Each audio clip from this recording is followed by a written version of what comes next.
Hello നമസ്കാരം. 5G വന്നിട്ട് ഒന്നൊന്നര വർഷമായി.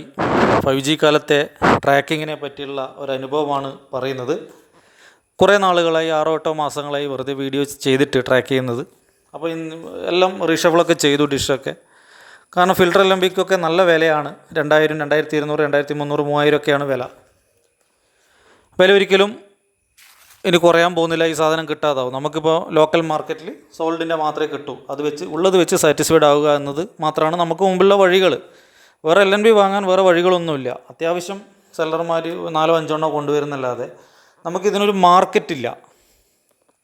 ഉള്ളതാണെങ്കിൽ സോളിഡിൻ്റെ പുതിയ മോഡൽ വളരെ ഗെയിൻ കുറഞ്ഞ ഒരു LNB ആണ് ഉള്ളത്. അതായത് 6 ഫീറ്റിൽ വെച്ചാൽ നമുക്ക് വളരെ കുറഞ്ഞ ഗെയിൻ മാത്രം കിട്ടുകയും എന്നാൽ നല്ല ക്വാളിറ്റി ഉള്ള ഡിഷിൽ വെച്ചാൽ അത്യാവശ്യം ക്ലിയറായി കിട്ടുകയും ചെയ്യുന്നതാണ്. അതായത് നമ്മൾ മുമ്പ് 6 ഫീറ്റ് ഡിഷിൽ നന്നായി കണ്ടിട്ടുണ്ടെങ്കിൽ ഇപ്പോൾ ഈ 5G ഫിൽട്ടർ LNB വെച്ചാൽ നല്ലൊരു 8 ഫീറ്റോ അല്ലെങ്കിൽ 10 ഫീറ്റോ വെക്കേണ്ടി വരും. അതുപോലെ ഡിജിടെക് എന്ന് പറഞ്ഞൊരു LNBയിൽ കിട്ടണമെങ്കിൽ 16 അടി ഡിഷ് വെച്ചാൽ ഇൻറ്റൽസാറ്റ് 17 നല്ല വൃത്തി കിട്ടും. അത്രയും ഗെയിൻ കുറഞ്ഞ വളരെ മോശം LNBകളും മാർക്കറ്റിലുണ്ട്, നല്ല LNBകളും മാർക്കറ്റിലുണ്ട്. പോക്സിസ്, സ്റ്റാർ ഗോൾഡ് ഇതൊക്കെ അത്യാവശ്യം നല്ല റേഞ്ചിലുള്ള LNB ആണ്. സോൾഡിൻ്റെ ആദ്യകാലത്ത് ഇറങ്ങിയ 3 കട്ടയുള്ള LNB നല്ലതാണ്. ഇതിപ്പോൾ നല്ല ക്വാളിറ്റിയുള്ള ഡിഷ് ആയതുകൊണ്ട് പ്രൈം ഫോക്കസിൽ സോളിഡിൻ്റെ ഇപ്പോൾ ലഭ്യമാകുന്ന ആ ഒരു ബൾജിങ് ഉള്ള LNB വെച്ചിട്ടാണ് ട്രാക്കിംഗ് ചെയ്യുന്നത് കാണുന്നത്. പ്രത്യേകിച്ച് ഇൻറ്റൽസാറ്റിൽ ചാനൽ ചേഞ്ച് ഒന്നും വെറുതെ നമ്മൾ പറഞ്ഞിട്ട് കാര്യമില്ല. മലയാളം ചാനൽ ന്യൂസ് മലയാളം കഴിഞ്ഞ 2 മാസം മുമ്പ് വന്നു. പ്രത്യേകിച്ച് വേറെ മാറ്റങ്ങളൊന്നുമില്ല. മലയാളം ന്യൂസിനാണ് കൂടുതൽ നമുക്കുള്ളത്. അതിൽ 90% മലയാളം ന്യൂസാണ്. മലയാളം ന്യൂസിൻ്റെ റേറ്റിംഗ്സൊക്കെ നമുക്കറിയാം. ഏഷ്യാനെറ്റ് 3-ാം സ്ഥാനത്തേക്കൊക്കെ പോയി. എങ്കിലും ഈ പറഞ്ഞ മികച്ച മലയാളം ന്യൂസ് ചാനലുകളൊക്കെ നമുക്ക് സാറ്റലൈറ്റ് വഴി ലഭ്യമാകുന്ന ഇതാണ്. പിന്നെ ഫ്രീ ടു എയർ ആയിട്ട് കുറച്ച് ന്യൂസെങ്കിലും കണ്ടിരിക്കുക എന്നുള്ളവർക്ക് ഇത് വെച്ചാൽ നല്ലതാണ്. നമുക്ക് പെയ്ഡ് ചാനലൊന്നും ഇവിടെ ലഭ്യമല്ല.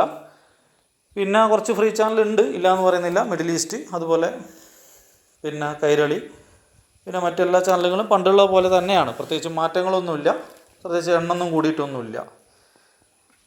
പിന്നെ ഇതിനെപ്പറ്റി പറയാനുള്ളത് വേറൊന്നുമില്ല. പിന്നെ ഡിഷിനെ പറ്റിയൊക്കെ നിങ്ങൾ മുൻ വീഡിയോയിൽ ഒരുപാട് വിശദീകരണം ഇതേപ്പറ്റി തന്നിട്ടുണ്ട്. 5G വന്നതോടുകൂടി നമുക്ക് ആകെ ബുദ്ധിമുട്ടിലാണ്. നല്ല ഫിൽട്ടർ LNB ഗുണനിലവാരമുള്ള 5G ഫിൽട്ടർ LNB മാർക്കറ്റിലില്ല. ഉള്ളത് സോളിഡാണ്. കുറച്ച് കഴിയുമ്പോൾ 6 ഫീറ്റിലൊക്കെ പ്രശ്നങ്ങൾ വരാൻ തുടങ്ങും. അപ്പോൾ 8 ഫീറ്റ് ആയതുകൊണ്ട് വലിയ പ്രശ്നമില്ല. അതുകൊണ്ട് ഞാനിത് ഉപയോഗിച്ചു. കിട്ടാവുന്ന വിലയിൽ ഏറ്റവും കുറഞ്ഞത് സോൾഡ് തന്നെയാണ്. ഇല്ലത് പറയാതിരിക്കാനും പറ്റില്ല.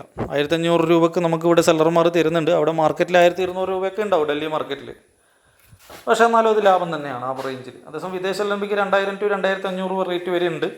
അതൊക്കെ വാങ്ങി ട്രാക്ക് ചെയ്യുക എന്ന് പറയുന്നത് സാധാരണക്കാരെ സംബന്ധിച്ചിടത്തോളം വലിയ ബുദ്ധിമുട്ടാണ്. ഇതിൽ ഞാൻ 5-6 LNBകൾ ക്ലാമ്പ് ചെയ്തതാണ്. അത്രയും 5G ഫിൽട്ടർ LNBകൾ വാങ്ങി ഉപയോഗിക്കണമെങ്കിൽ 10-12 രൂപ വേണ്ടി വരും. അത്രയൊന്നും ചിലവാക്കി ട്രാക്ക് ചെയ്യാനും ബുദ്ധിമുട്ടാണ്. അപ്പോൾ 5G കാലത്ത് ഇപ്പോൾ എല്ലാവരും മിക്കവാറും അത്യാവശ്യത്തിനോട് ക്രേസി ഉള്ളവർ ഒരു ഫിൽട്ടർ LNB വാങ്ങിയിട്ട് ഇൻറ്റൽസാറ്റ് 17 കാണുന്നുണ്ടാവും. അപ്പോൾ ഓരോ സാറ്റലൈറ്റിലും ട്രാക്ക് ചെയ്യുന്നതിൻ്റെ പ്രയാസങ്ങൾ പറയാനാണ് ഈ വീഡിയോ ചെയ്യുന്നത്. ഇപ്പോൾ ഇൻറ്റൽസാറ്റ് 17 ഏത് 5G ഫിൽട്ടർ LNB വെച്ചാലും ഒരുവിധം സിഗ്നൽ കിട്ടും. നമുക്ക് എല്ലാ TPയും കിട്ടും. ഗെയിൻ കുറഞ്ഞാലും കിട്ടും. നമുക്ക് TP നോക്കാം. TPയുടെ സ്ട്രെങ്ത്ത് നോക്കാം. നമുക്കറിയാം. ഇതാണ് ന്യൂസ് മലയാളം. നല്ല സിഗ്നൽ കൂടിയിട്ടുണ്ട്. പിന്നെ ഞാൻ ഉപയോഗിക്കുന്നത് GT മീഡിയ റിസീവറാണ്. അതിൻ്റെ എല്ലാ വിവരങ്ങളും അതിൽ കാണും. അപ്പോൾ സിഗ്നലുകളൊന്നും നിങ്ങൾ ശ്രദ്ധിക്കുക. എല്ലാ TPയും കിട്ടുന്നുണ്ട്. നമുക്ക് കിട്ടുന്ന തമിഴ് മ്യൂസിക് ചാനലുണ്ട് അവിടെ, 7S മ്യൂസിക്. പണ്ട് കിട്ടിയത് തന്നെയാണ്. വലിയ ചേഞ്ചസ് ഒന്നും അവിടെ സംഭവിച്ചിട്ടില്ല. ഇനി സംഭവിക്കാനും പോകുന്നില്ല. 1-2 ചാനൽസൊക്കെ അങ്ങോട്ടും ഇങ്ങോട്ടും മാറിയാലേ ആയി. മിക്കവാറും ഈ ഉപഗ്രഹത്തിൻ്റെ കാലാവധി കഴിയാറായി. 2011 വിക്ഷേപിച്ച ഉപഗ്രഹമാണ്. 2010 തോന്നുന്നു. 15 വർഷം മാക്സിമം ലൈഫ്. 2025 ഈ സാറ്റലൈറ്റിൻ്റെ ലൈഫ് തീരും.